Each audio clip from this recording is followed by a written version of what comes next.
1971। ৯ মাসের অন্ধকারের পর অপেক্ষায় ছিল একটি দিন। ৯ মাস ধরে পাকিস্তানি সেনাবাহিনীর নৃশংসতা, কান্নায় ভিজেছিল এই মাটি। মরব, তবু মাথা নত করব না। রক্তের দামে লেখা হচ্ছিল স্বাধীনতার ইতিহাস। 1971 সালের 16 ডিসেম্বর পাকিস্তানি সেনাবাহিনী ঢাকায় আত্মসমর্পণ করে।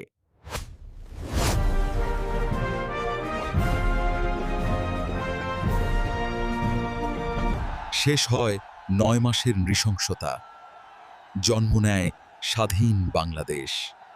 এই পতাকা আমার ভাইয়ের রক্তে কেনা।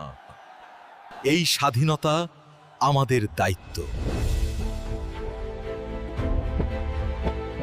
16 ডিসেম্বর, চূড়ান্ত বিজয়ের স্মৃতি।